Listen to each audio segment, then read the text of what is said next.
पौराणिक कथाओं के अनुसार द्वापर युग में यशोदा ने श्री कृष्ण से कहा, कन्हैया, तुम सारे संसार के उत्पन्न करता, पालन पोषण करता और संहार करता हो।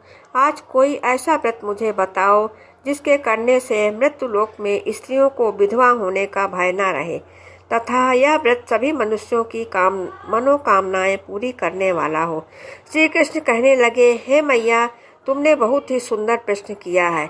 मैं तुमसे ऐसे ही व्रत को विस्तार से कहता हूँ। सौभाग्य की प्राप्ति के लिए स्त्रियों को 32 पूर्णिमाओं का व्रत करना चाहिए। इस व्रत को करने से स्त्रियों को सौभाग्य और संपत्ति मिलती है।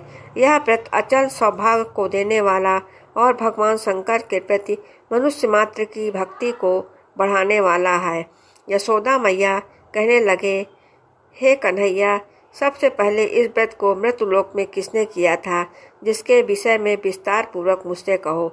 श्री कृष्ण कहने लगे कि मैया, इस पृथ्वी लोक पर बहुत समय पहले एक बहुत ही प्रसिद्ध राजा चंद्रहास की कार्तिका नाम की एक नगरी थी। वहाँ रामेश्वर नाम का एक ब्राह्मण था और उसकी पत्नी बड़ी ही सुशील और रूपवान थी। दोनों ही उस नगरी में बड़े ही प्रेम से रहते थे। उनके घर में धन धान की कोई कमी नहीं थी। उन दोनों को बस एक ही दुख था, उनके कोई संतान नहीं थी, जिस कारण से वे दोनों बहुत दुखी रहते थे। एक दिन वह तपस्वी योगी उस नगरी में आया। वह योगी बाकी सभी घरों से भिक्षा मांगकर भोजन किया करता था, लेकिन उस ब्राह्मण के घर से भिक्षा नहीं मांगा करता था। एक दिन योगी गंगा के किनारे भिक्षा मांगकर प्रेम पूर्वक खा रहा था कि रामेश्वरम ने योगी को यह सब करते देख लिया। अपने घर से भिक्षा न लेने से दुखी होकर रामेश्वर ने उस योगी से कहा, आप और सब घरों से तो भिक्षा लेते हैं, परंतु मेरे घर से भिक्षा कभी भी नहीं लेते। इसका कारण क्या है? योगी कहने लगा कि आपका धर्म हमें इस बात की आज्ञा नहीं देता, क्योंकि अभी आप गृहस्थ जीवन में एक सुख से वंचित हैं। आपके घर कोई संतान होने पर मैं आपके घर से भी भिक्षा स्वीकार कर लूँगा, क्योंकि उन्होंने कहा कि जिसे संतान नहीं है उसके घर से भिक्षा लेने से मेरे भी पतित हो जाने का भय है। रामेश्वर यह सब बात सुनकर बहुत दुखी हुआ और हाथ जोड़कर योगी के पैरों पर गिर पड़ा तथा दुखी मन से कहने लगा कि आप मुझे संतान प्राप्ति के उपाय बताइए। तब सर्वज्ञ मुझ पर अवश्य ही यह कृपा कीजिए। धन की मेरे घर में कोई कमी नहीं है, लेकिन मैं संतान न होने से कारण अत्यंत दुखी हूँ। आप मेरे इस दुख का कारण कीजिए। यह सुनकर योगी कहने लगे, तुम चंडी की आराधना करो। घर पहुंचकर रामेश्वर ने सारी बात अपनी पत्नी को बताई और खुद वन में चला गया। वन में पहुंचकर उसने चंडी की आराधना की और उपवास किया। चंडी ने 16 दिन उसको सपने में दर्शन दिए और कहा कि हे रामेश्वर, जा तेरे पुत्र होगा, लेकिन उसकी आयु सिर्फ 16 वर्ष ही होगी। 16 वर्ष की आयु में ही उसकी मृत्यु हो जाएगी। अगर तुम दोनों स्त्री और पुरुष 32 पूर्णिमाओं का व्रत करोगे तो यह दीर्घायु हो जाएगा। जितना तुम्हारा सामर्थ्य हो उतने ही आटे के दिए जलाकर शिव जी का पूजन करना, लेकिन पूर्णमासी 32 ही होनी चाहिए। सुबह होते ही तुम्हें इस स्थान के पास एक आम का पेड़ दिखाई देगा। उस पर चढ़कर एक फल तोड़कर अपने घर चले जाना और अपनी पत्नी को उसके बारे में बताना। सुबह स्नान होने के बाद यह स्वच्छ होकर भगवान शंकर का ध्यान करके उस फल को खा ले। तब शंकर भगवान की कृपा से उसको गर्भ हो जाएगा। तब ब्राह्मण सुबह उठा तो उसे उस स्थान पर आम का पेड़ दिखाई दिया और वह फल तोड़ने के लिए चढ़ा, लेकिन वह पेड़ पर चढ़ नहीं पा रहा था। यह देखकर उसे बड़ी चिंता हुई। उसने भगवान गणेश की उपासना की और कहा कि गणेश जी, आप भक्तों के विघ्नों को नाश करके उनके मंगल कार्य को करने वाले, दुष्ट का नाश करने वाले रिद्धि सिद्धि देने वाले, आप मुझे इतना बल दें कि मैं अपनी मनोकामना पूरी कर सकूं। इसके बाद वह पेड़ से फल तोड़कर अपनी पत्नी के पास पहुंचा।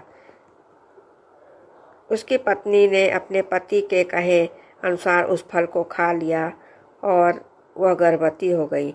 देवी की कृपा से उसे बहुत सुंदर पुत्र पैदा हुआ और उसका नाम उन्होंने देवीदास रखा। माता पिता के हर्ष और प्रेम के साथ वह बालक बढ़ने लगा। भगवान की कृपा से बालक बहुत ही सुंदर था, सुशील और पढ़ाई लिखाई में भी बहुत ही निपुण था। माँ दुर्गा के कहे अनुसार उनकी माता से 32 पूर्णमासी का व्रत रखा गया। जैसे ही लड़के को 16वां वर्ष लगा, दोनों पति पत्नी बहुत दुखी हुए, कहीं उनके पुत्र की मृत्यु न हो जाए। उन्होंने सोचा कि अगर उनके सामने यह सब हुआ तो वह कैसे देख पाएंगे। तभी उन्होंने देवीदास के मामा को बुलाया और 1 वर्ष के लिए देवीदास को काशी में पढ़ने के लिए भेज दिया। 1 वर्ष के बाद उसे वापस लेकर आना जाना। देवीदास अपने मामा के साथ एक घोड़े पर सवार होकर चल दिया। उसके मामा को भी यह बात पता नहीं थी और दोनों पति पत्नी ने 32 पूर्णिमासी का व्रत विधि विधान से पूरा किया और दूसरी तरफ मामा भांजा दोनों रात गुजारने के लिए एक रास्ते में एक गांव में रुके। उस दिन उस गांव में ब्राह्मण की कन्या का विवाह होने वाला था। जिस धर्मशाला में वर और बारात के बाकी लोग रुके हुए थे, उसी धर्मशाला में देवीदास और उसका मामा ठहर गए। उधर कन्या को तेल आदि चढ़ाने के बाद जब लग्न का समय आया तो वर की तबीयत अचानक खराब हो गई। तब वर के पिता ने अपने परिवार वालों से विचार विमर्श करके कहा कि यह देवीदास मेरे पुत्र जैसा ही है, उसके साथ लगन करा दे और बाद में बाकी सारे काम मैं अपने बेटे के साथ पूरे हो जाएंगे। ऐसा कहने के बाद उस वर के पिता देवीदास को मांगने के लिए उसके मामा के पास गए और उसे सारी बात बताई। मामा ने कहा कि कन्यादान में जो कुछ भी मिलेगा वो हमें दे दिया जाए। वर के पिता ने बात स्वीकार कर ली। इसके बाद देवीदास का विवाह कन्या के साथ संपन्न हो गया। इसके बाद वह अपनी पत्नी के साथ भोजन न कर सका और मन में विचार करने लगा कि न जाने यह किसकी पत्नी होगी। यह सोचकर उसकी आंखों में आंसू आ गए। तब वधू ने पूछा कि क्या बात है, आप उदास क्यों हैं? तब उसने सारी बात उसे बता दी। तब वह वधू कहने लगी, यह ब्रह्म विवाद के विपरीत है। आप ही मेरे पति हैं और मैं ही आपको पत्नी रहूंगी, किसी दूसरे की कभी नहीं हो सकती है। तब देवीदास ने कहा, ऐसा मत करिए क्योंकि मेरी आयु बहुत कम है, मेरे मरने के बाद तुम्हारा क्या होगा। लेकिन लड़की नहीं मानी और बोली, स्वामी आप भोजन कीजिए। दोनों रात में सोने के लिए चले गए। सुबह देवीदास ने पत्नी को नगीनों से जड़ी एक अंगूठी दी और एक रुमाल दिया। फिर बोला कि हे प्रिय, इसे लो और संकेत समझकर स्थिर चित हो जाओ। मेरा मरण और जीवन जानने के लिए एक पुष्प वाटिका बना लो, उसमें सुगंधित वाली एक नव मल्लिका लगा लो। उसको प्रतिदिन जल देती रहना और आनंद के साथ रहो। जिस समय और जिस दिन मेरी मृत्यु होगी उस दिन यह फल फूल सूख जाएंगे। जब वह फिर से हरे भरे हो जाएंगे तो जान लेना कि मैं जीवित हूँ।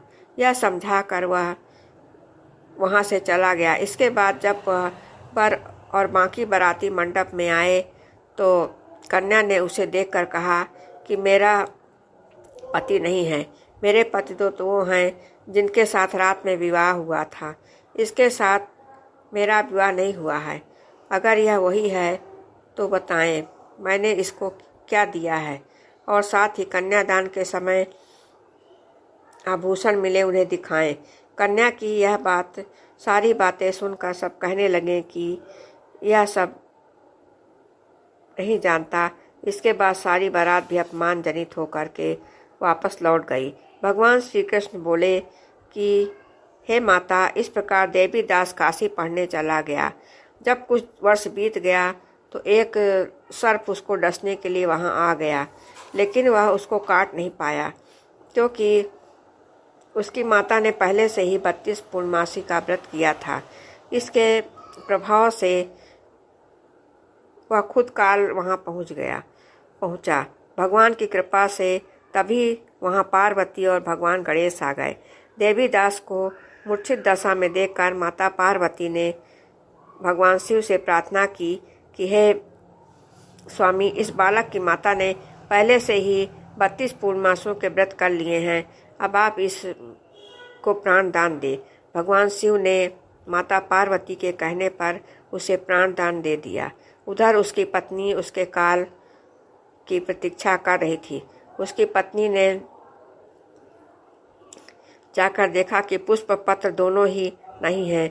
वह बहुत आश्चर्य हुआ, और वह जब उसने देखा कि पुष्प वाटिका फिर से हरी भरी हो गई तो वह समझ गई कि पक्का मेरा पति जिंदा हो गया। इसके बाद वह बहुत ही प्रसन्न होकर अपने पिता से कहने लगी कि मेरे पति जीवित हैं, उसको ढूंढिए। तब 16वां वर्ष व्यतीत हो गया तो देवीदास भी अपने मामा के साथ काशी से वापस चल दिया। इधर उसकी पत्नी ने परिवार वाले उन्हें ढूंढने के लिए निकल जा ही रहे थे कि उन्होंने देखा कि देवीदास और उसका मामा उधर ही आ रहा है। उसको देखकर उसके ससुर बहुत प्रसन्न हुए और उसे अपने घर ले आए। वहाँ पर उसका सारा नगर इकट्ठा हो गया और कन्या ने भी उसे पहचान लिया। देवीदास ने इसके बाद अपनी पत्नी और मामा को लेकर वहाँ से चल दिया। उसके ससुर ने भी उसे बहुत दान और दहेज दिया। जब वह अपने घर के तरफ चल ही रहा था तो उसके माता पिता को लोगों ने खबर कर दी कि तुम्हारा पुत्र और पुत्रवधू देवीदास अपनी पत्नी और मामा के साथ आ रहा है। ऐसा समाचार सुनकर उनके माता पिता खुशी से फूले नहीं समाये, पर उन्हें विश्वास नहीं हो रहा था। जब देवीदास आया और उसने अपने माता पिता के पैर छुए तो देवीदास के माता पिता ने उनका माथा चूमा और दोनों को अपने सीने से लगा लिया।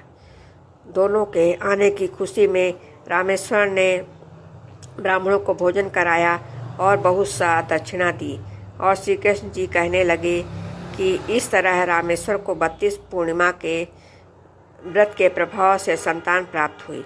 जो स्त्रियां इस व्रत को करती हैं वह जन्म जन्मांतरों तक वैधों का दुख नहीं झेलती और सुख भोगती हैं, सदैव सौभाग्यवती रहती हैं। यह मेरा वचन है। यह व्रत संतान देने वाला और सभी कामनाओं को पूरा करने वाला है।